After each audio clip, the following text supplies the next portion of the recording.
You're listening to Offer Accepted, the show that is all about fostering careers in real estate and growing your real estate team. Your host is Vanessa Rosenblum. Vanessa is the president of a search firm called Pro R.E.A. Staffing, where they help real estate agents hire talented people so that they can grow their businesses. On this show, Vanessa interviews real estate industry professionals from real estate assistants to team leaders of mega teams to learn how they achieved their current level of success and what they're doing to rise to the next level in their career or business. Whether you are exploring a career in real estate or you currently run a large real estate team and you want to be better at recruiting, training, and managing your employees and agents, this is a show you'll want to follow, so don't forget to hit subscribe. All right, let's go to the show. Here's your host, Vanessa. All right. Hey, ladies. Good to see you guys. Hi. Hi. So everyone, welcome to a very unique podcast episode. I am joined today by two of my favorite people and colleagues. We have Kathleen Metcalf. Say hi, Kathleen. Hi. Hello. And then we have Sarah Weaver with me. Say hi, Sarah. Hi.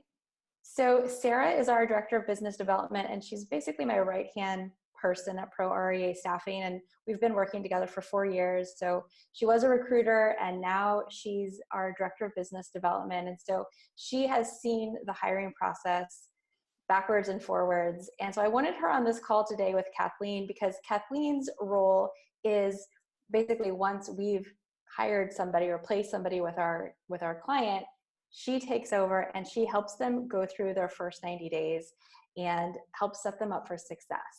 And I remember when I was pregnant, you guys have probably heard the idea of the fourth trimester, how once you've had a baby, there's still you're not quite done with your pregnancy. Those first 3 months are like another trimester. And I think about that when we're placing candidates, because the search process isn't done when the person is hired.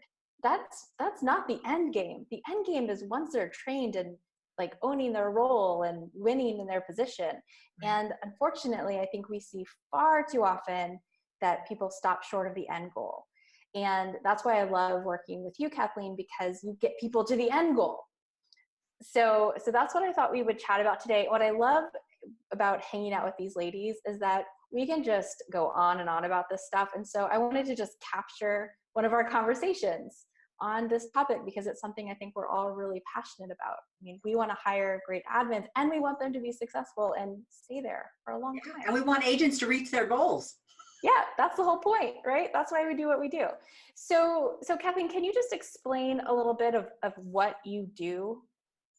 Absolutely. So I'm a business coach for real estate agents and their administrative assistants, for them to have great operations so that they can reach their goals. So I'm working on the infrastructure of how they get to the goals that they say they want to have. So Sarah, you're talking to people when they're ready to hire. They're thinking about making this hire, and what do they think about when you're having this conversation with them? How does this training piece factor into their decision-making process at the beginning of the hiring process? Absolutely. I hear a lot of individual real estate agents, whether they've been in the business for 16 years or 13 years, or they're killing it and they've only been in the business for 2 years. I hear the same thing over and over again, and it's essentially the same words. I need help, but I don't know what that looks like. And I don't know what I would actually do with someone once I have them. Yeah, absolutely. And they also tend to think, okay, I know how to, or they think they know how to do the job and they are going to be able to train them, right? So some of them are like, I have no idea what to do with this person, and we definitely need to help those people. But then people think they know, but they don't. And I think that one of the things we probably hear, Sarah, you probably hear this a lot, is, I'm hiring an experienced assistant. I don't need to train them. They already know how to do the job. But this is so interesting to me. Oftentimes, the people who have a lot of experience coming into the role have a harder time adjusting. Can you talk to that, Kathleen? Yes. The learning curve is steep, no matter what the experience is of the candidate, the new admin who's coming into position, or of the size of the business from the agent. The learning curve is very steep.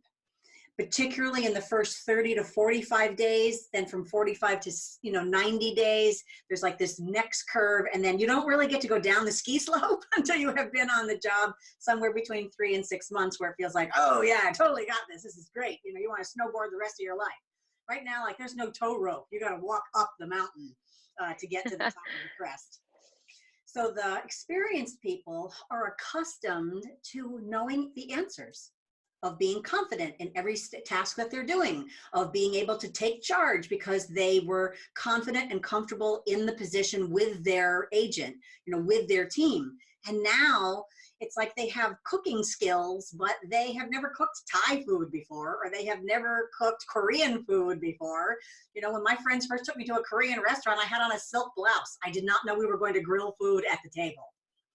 Right. Right? That was not the right outfit to wear to this restaurant. But the food was delicious and terrific, and I enjoyed doing it, but I wore the completely wrong wardrobe.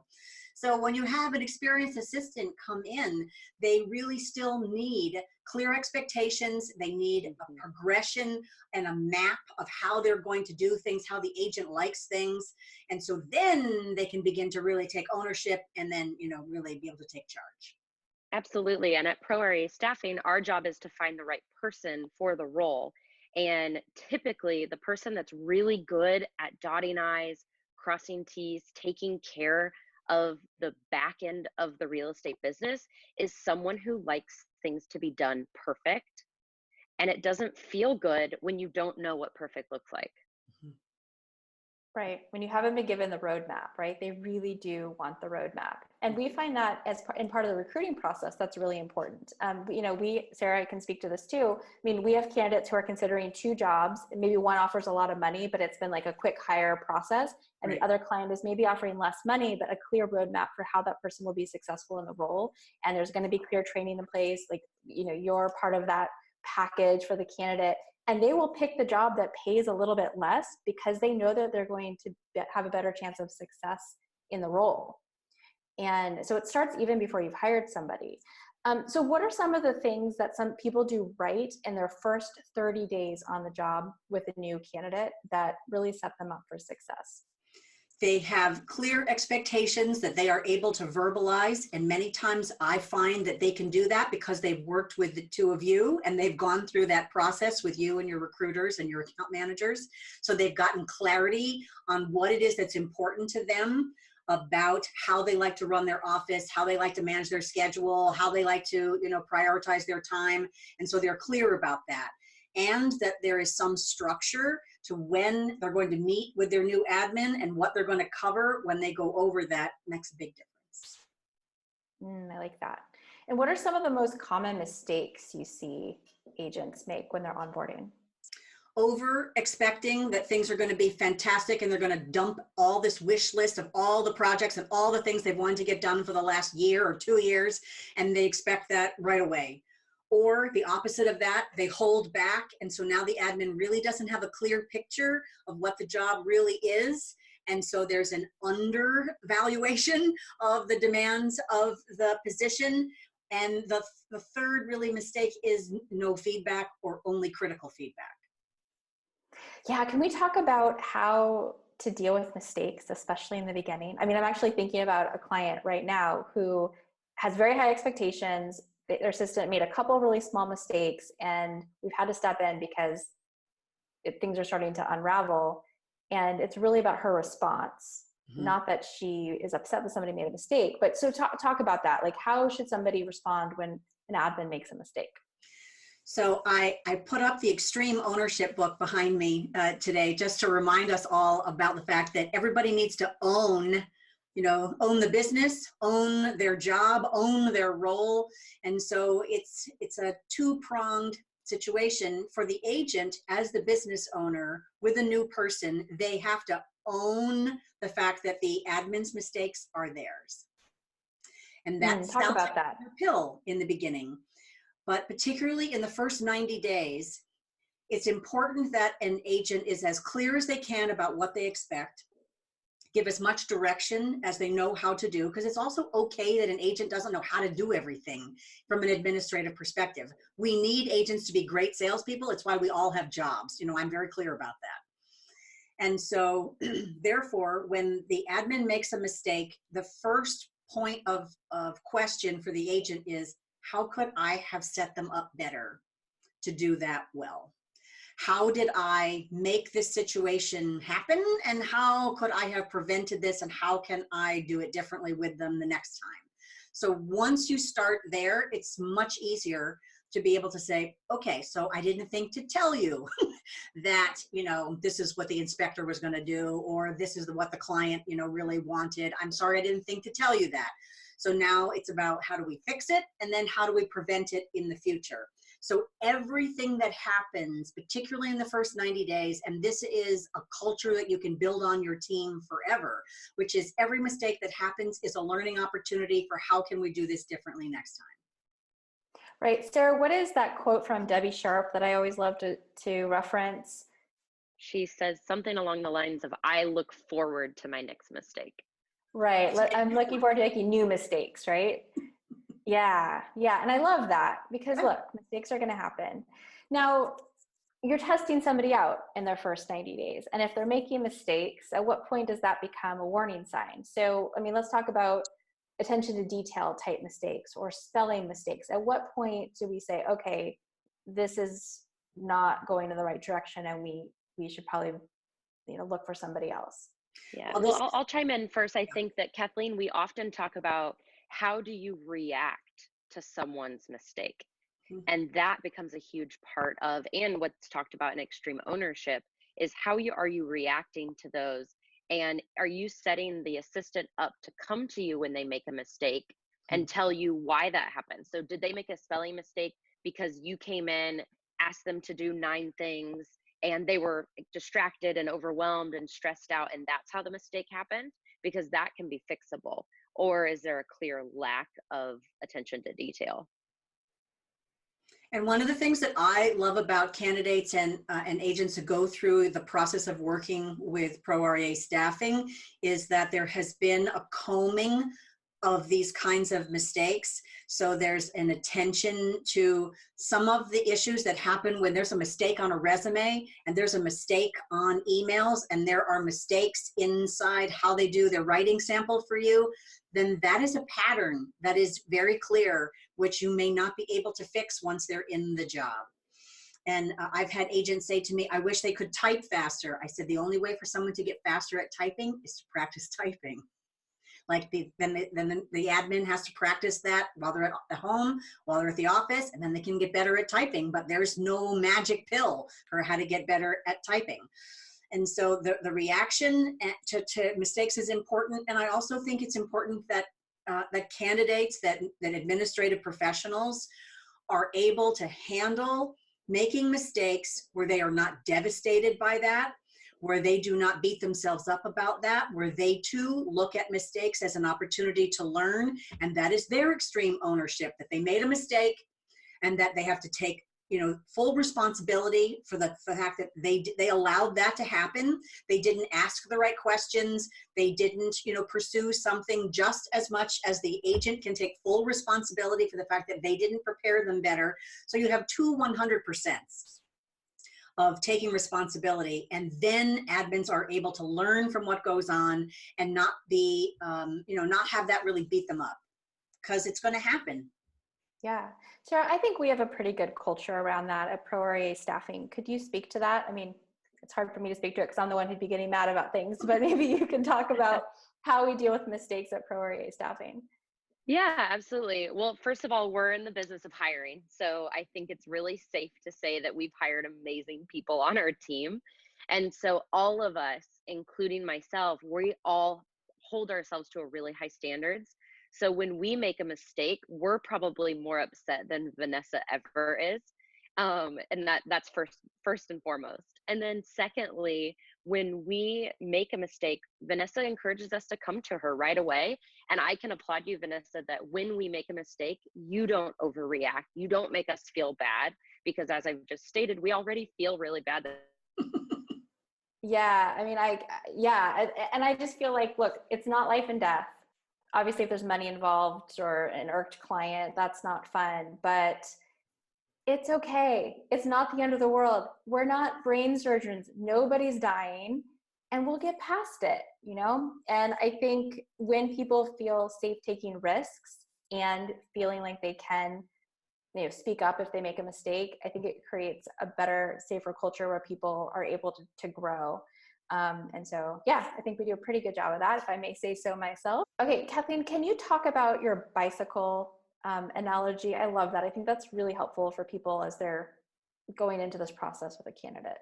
Yes. If everybody remembers what it was like to learn how to ride a bicycle and have training wheels on, right? So you would lean back and forth from one side of the bike to the other. And no matter how much experience you have, when you start a new job, you're still learning how to ride the bike in that environment.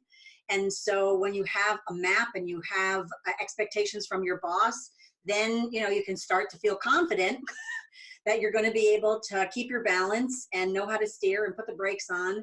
And so as the 90 days goes on and people gain experience, sometimes from making mistakes, and then learning how to do something better the next time, then you take off one training wheel at a time, right? And so I can remember what it was like to have one training wheel and you would still lean a little bit to one side.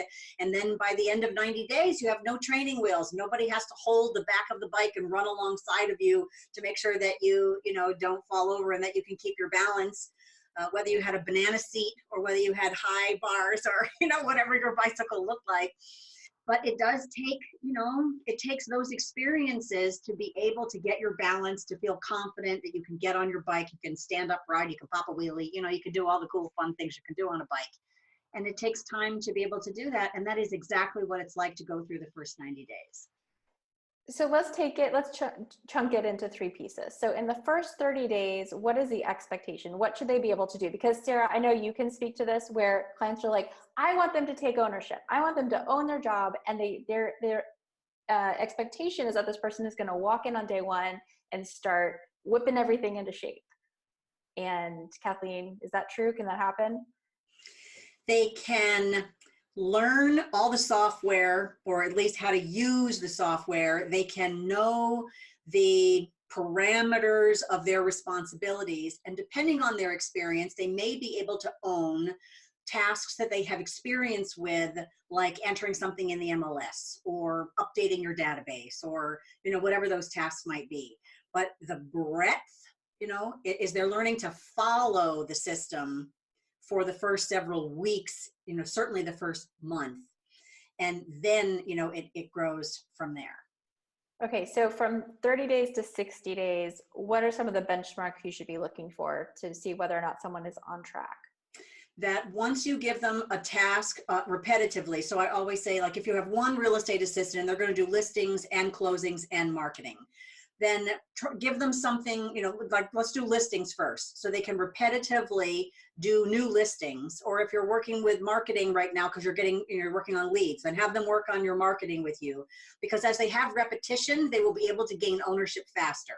They will be able to measure and get progress on the fact that they have learned something and they have more mastery over it. So I call it, they follow, then they manage, then they lead. So in that order. So being able to follow a system means that they can be able to have a checklist, be able to have some repetition, and feel that they know what's coming next. Then they can manage the process.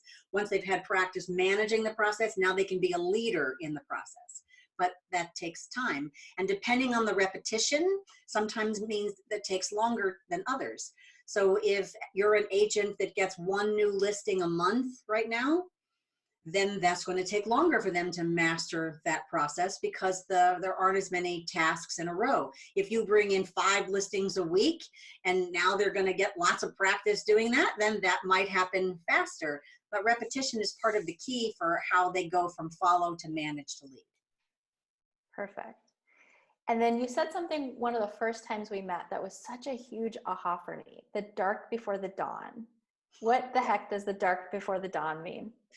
Sometimes that means, and I seem to see it around 45 to 60 days into the process, that at the first 30 days, often a new admin is given a lot of direction. Their agent leaves them a to-do list, they get a lot of feedback, they're handed out a lot of assignments, and then the agent thinks, or whoever is their supervisor thinks, oh, they've got it. now they can leave them alone. Or even if they keep giving them instructions, they start to make more mistakes. And so depending on how the admin takes making mistakes, and depending on how much direction and support they're getting, that spiral can now start to go the wrong direction. Where in the dark before the dawn, it is the admin begins to doubt for themselves that they can do the job, and the agent or their supervisor begins to doubt if they can do the job. And so now we have the dark before the dawn, because all it might need is the reaction to the mistake, how the person responds themselves in making a mistake, that they're really learning from it, and that they are, really putting their effort into mastering this task and getting beyond it. And now we can get from follow to manage to lead. But if it crumbles in the middle, we're not gonna, then sometimes that can't be repaired. Right. And so we hear from clients, they'll say, no, we don't need coaching, but if things go wrong, we'll call you. Oh, I know that's so sad for me. Because sometimes it's too late. Sometimes if things don't go well, then I'll call you in. We're already circling the drain. We're already in trouble. Now the admin doubts themselves. Their confidence is broken. Perhaps their spirit is broken. Now the agent is already suspicious. They're already hard on the fact that if this doesn't turn around right away, and by then I can't fix it sometimes, which is, really frustrating for all of us. So the best method is prevention. I've also used the analogy, sometimes I find I'm in oncology and I would rather be in preventative medicine, because if you wait until things go wrong, we're in oncology. It's better to be in preventative medicine. Let's drink, green smoothies for breakfast and go for a walk and have a massage rather than need to go through chemo.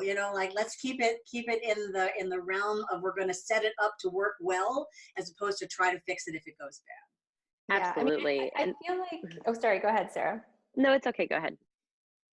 Well, I feel like, Kathleen, you're like an insurance policy as well. You've spent all of this time, and if you've worked with a recruiting firm, you've spent money to bring this person into your office, right? And this is like the insurance policy, because, despite all of our best efforts, about 20% of our placements don't work out. However, the ones that work with you, it's almost 100%.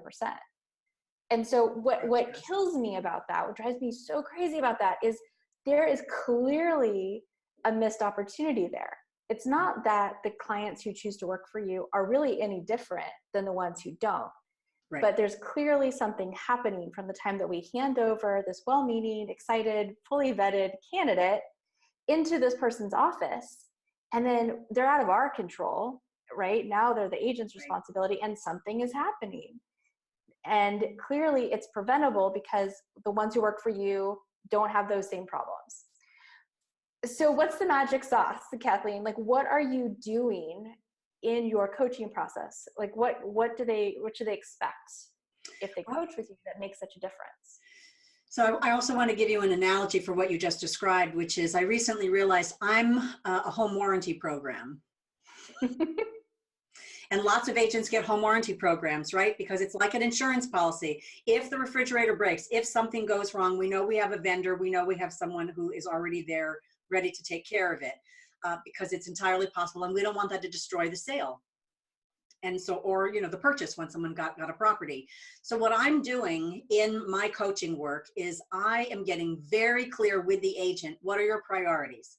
What do you need your person to do this week, this month, and be able to then translate that to the admin and make sure they are on track, they are focused on what's most important to the agent, they understand that they are to own the job, they are to own that responsibility, they are to ask better questions, they are to make sure they're learning from everything that's happening. And so I am that bridge, because I've been an admin and I've been an agent. And so I am the bridge of that communication, always focused on what is the most important thing to the agent. How can we help them reach their goals? This is a business. And getting that to go in the right direction. Yes, and you do. So can you talk about, maybe you don't name names, but think about some of the clients that you've worked with that we've sent you, and some of the outcomes that you've been able to achieve? So the fact that the agents who work with Pro R.E.A staffing have gotten clear about what they like, what they want, what's important to them, where they're going with their business.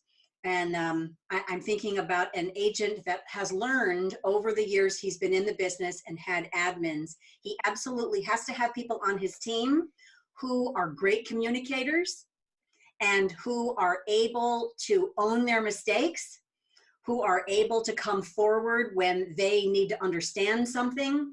And so now he's very focused on making sure that that's who he hired and that's the way he manages. And so I've also had agents that really want someone who is very meticulous at planning because that's not their thing. And so they need an admin who is going to invent process as well as be strong in skills that they're not, and then be able to come to the agent and say, here's what, you know, I'm able to do. Here's what I can, you know, do for you that isn't what they can do for themselves. Okay, Sarah, I want to take things over to you because I know one of the things we've talked about a lot is that agents want one person to do everything. And that's fair, right? They can't afford 4 people, right? But they want someone who's a transaction coordinator and a savvy marketing person who can use InDesign and edit videos, and they need to be great with customer service and great with contracts. And so talk about sort of unpacking that with someone who's trying to make their first hire and helping them figure out what's most important and what's reasonable to expect when you're hiring one person to support your business. Absolutely. So I talk to hundreds of agents, often a week, who come to me and they are asking for what they need. And they'll say things like, I need someone that is great at transactions. And I'm always relating it back to the DISC assessment. So I'm thinking, okay, great. So high S, high C, someone who's good at details. And then they say, and they'll be managing my calendar. I say, great, project management, managing you. And then in the same breath, they'll say, and I need them to go on appointments, be great with my clients, talk to my clients, and plan parties. Oh, and if they can also be my bookkeeper. So that's when they kind of lose me. And I'm telling them that, yes, I don't want someone who's going to come into your business and be disruptive and only be good at one thing. Right. But we have to understand that you're hiring a person. You're not hiring a robot. And us as people, we're not good at everything. You want me to talk to your clients, but you don't want me to handle your bookkeeping. That's just not where I would thrive. I could do it because I'm a perfectionist, but I would be miserable and I'd quit about 30 days in. And I think that that's what agents need to understand is just because someone can do everything, that might not even be what they enjoy, but most likely they can't do everything. And so let's find someone who's doing the piece of the business that you really need them to do. And then let's outsource that other piece. So a lot of times you mentioned marketing. And so a lot of times I get someone who comes to me and says, I really need an administrative assistant. Oh, and I don't do any social media. I'd love for them to be a graphic designer and a social media marketing analyst and a marketer. And I say, you know what, let's find a really strong admin. And there's no reason that a strong admin can't manage the marketing projects. But if you really want your marketing to look high level and luxury, then hire a professional who creates those pieces.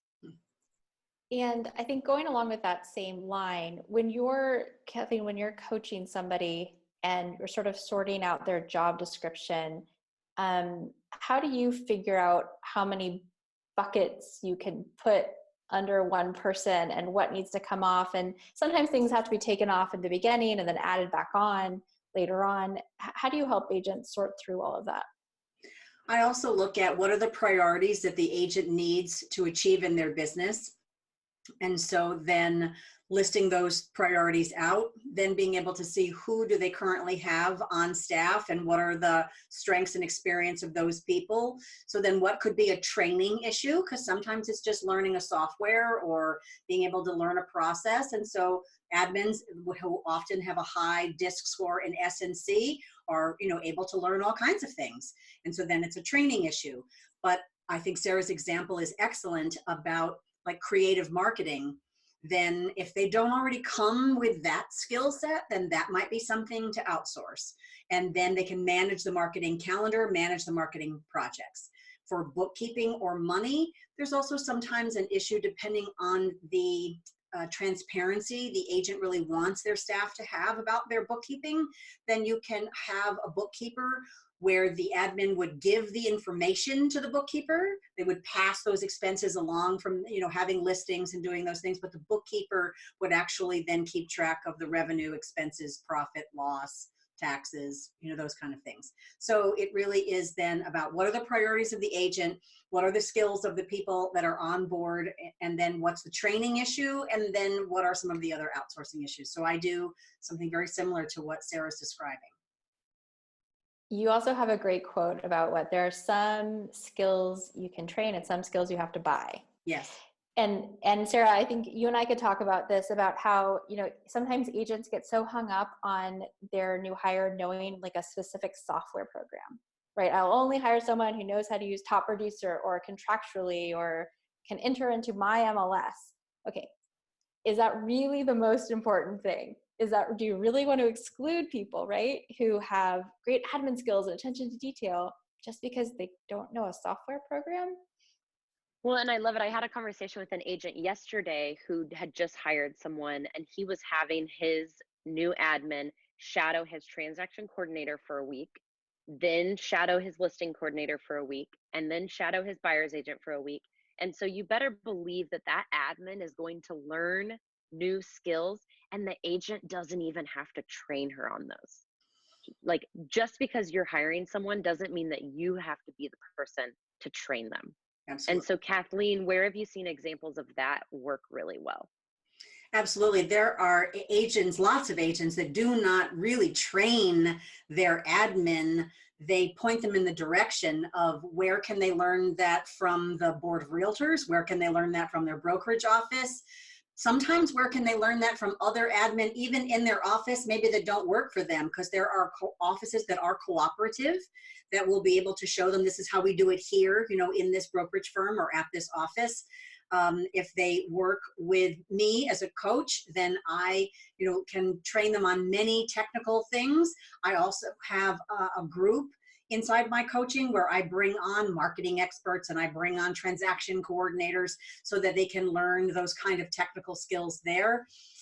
And then from other people on the team, because I always suggest that people are cross-trained, because you want your admin to be able to go on vacation, be able to, stay home if they have the flu, like you want to be able to. And so if you have multiple admin on your team as an agent, then it's important that they are cross-trained and be able to cover for each other for lots of different reasons. It's a good protection for your business. Absolutely. And one other thing I think is really important to keep in mind is when you're training your new person, that's the best time for them to be creating your checklist and your operations manual. Yes. Yes. The beginner's mind is precious. When they are new on the team, they are thinking step by step by step by step by step in a way that will go away after they know things by routine. They won't even think about some of the steps that they're doing. So the new person is actually the perfect person to edit the checklist to make sure they're accurate for how things are done if checklists already exist.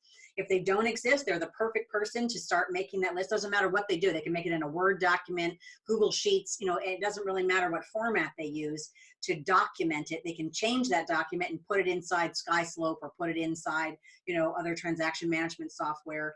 And then they're also the perfect person to document the procedures of this is how we do things here currently. And then that can be edited over time because they think step by step as a newcomer. Yeah, we implemented this many years ago, and it was definitely to Liza's credit and then Sarah's credit and none of my credit because Lord knows I didn't do any of it. So thank you to my team. But we have a Google folder, and you can type in how to whatever. I mean, seriously, like every single thing is documented. And so we are all able to step in for each other, which means people can go on vacation. There is a process, and it is documented for everyone. And then every time someone new is hired, they're expected to update it because things change, software programs yes, come up with new Virtually. versions. And so, they are living documents. I think that's the other thing to keep in mind. I mean, printing out an operations manual and having it sit on a desk is such a bad idea, because it's going to be out of date in 6 months. Yeah, and you can do it, but it will still have to be edited. Yeah. Yeah. So. And the amazing thing about all these programs is everything's hyperlinked. So when we say use this form, I hyperlink that, and then that you click it, and then that takes you to the actual form. And everything's so much easier than people make it to be. Well, man, and things have gotten easier every year. I mean, I remember back in the day, somebody would email you a file, then you had to go delete the old one and upload the new one and your own folder. Oh my gosh, life has gotten so much easier. It has. We have to keep sharing those things with each other, right? And then the admins share that, with their agent from things that they've learned. And then we can share that with the agents that, work with us about, here's what we learned. I call it best practices in my contract with agents, because while I, of course, will keep proprietary information confidential, it's also important to share. This is what I've seen work on another team. Do you want to try that on your team? Why do you have to learn everything by yourself the hard way, right? We want to be able to share that with each other. And that's why it's so great, to work with the agents that really want to make progress with their business. Yeah, absolutely. So we touched briefly on the DISC profile earlier, and I think a lot of our audience is already familiar with it. But just in case, I'll link to, some information on what the DISC is. But one of the really valuable parts of the DISC that I think gets lost in the hiring process is its value as a tool to understand communication. And Sarah, you teach on this. We actually have a class. Sarah will go and speak in real estate offices on how to use the DISC to communicate with your team. And everybody loves it because there are so many ahas in that class. So what are some of the basics agents should understand about communicating with their assistant? If they're, your typical agent personality, a high DI or ID, and their assistant is a typical SC or CS assistant, what are some of the common, comedy of errors, things that happen that are just a result of people not understanding the other side's communication style? Yeah, Sarah, absolutely. The first would be, if you haven't taken the DISC in the last 6 months, take the DISC assessment. It doesn't matter if you're the lead agent, a team of 10, or you're the listing coordinator. Everyone on your team should have an updated DISC assessment, and you should read each other's. I think these personality assessments have gotten a lot more popularity as time goes on. You have the Enneagram, Strength Finders. There's lots of different personality assessments. I think the problem is that we take it, we're validated, we're like, yeah, I'm an I, that's totally who I am. But then we don't use this valuable information for our benefit. And so what I love implementing are seeing the agents understand that their first reaction to a situation is this, but because their admin or their buyer's agent is completely different than them, their first reaction to a situation is this. And understand that when they write an email or a text message, oh, Kathleen, I love your story about text messaging, but when they send an email or a text, their mind reads it as this, but a high C is going to read it like this.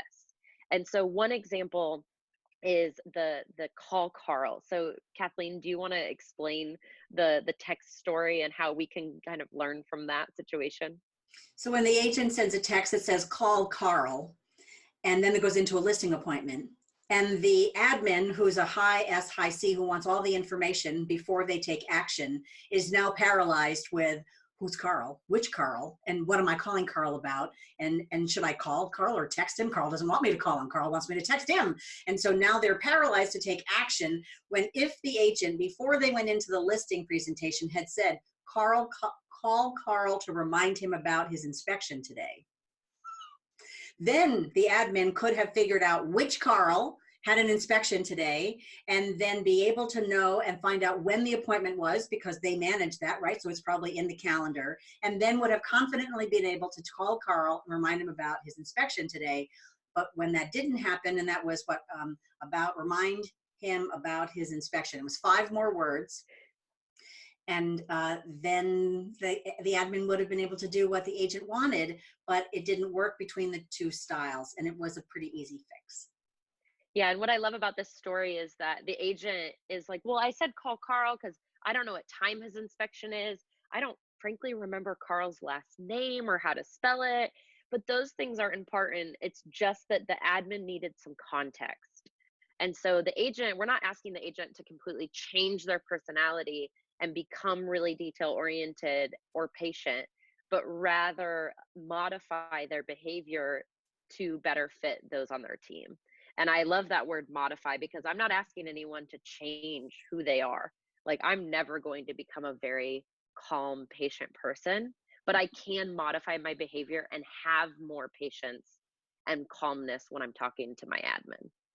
Well, and I think that's such a good point. Like, just understanding that people are going to respond or behave differently makes a huge difference. Sarah and I have used this example where, like, we're the kind of person who might say, call Carl, right? Like, boom, go. And then Liza, our office manager, is a very high SC, and she wants to get things done right the first time. And she's not going to take action until she has the information she needs so that it's done right the first time, which means if you don't give her enough information, she's going to come back to you with like 10 questions because she needs to know exactly what she needs to know before and thank God, because she runs the ship and it is a tightly run ship.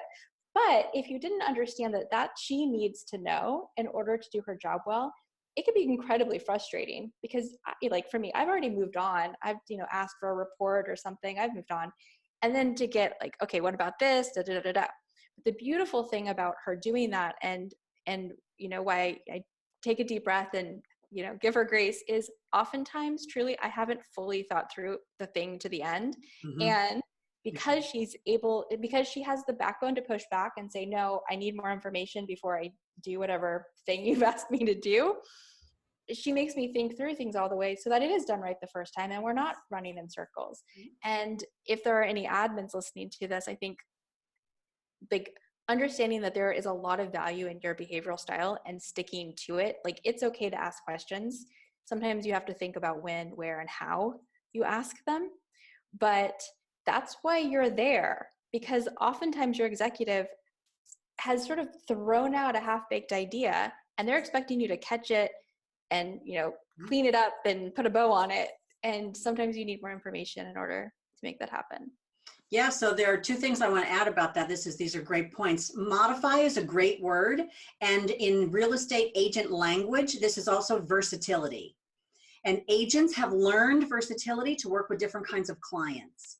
It's the same skill applied internally to their team and to the admin, which is just like a more analytical client. So they know how to do that well with clients. Now they can just do that with admin and inside their team members.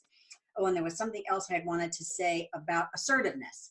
So the more that an admin is willing to be assertive and to own the position, to do things well, to take action, that they're asking questions to take action, that is a very valuable skill for an admin. And it's really something that's being more and more required in today's marketplace. It used to be sort of a luxury, but now in entrepreneurial businesses, the entrepreneur needs this admin person to be assertive and to take action and to be willing to ask the great questions, to be able to, then move things forward. Do it.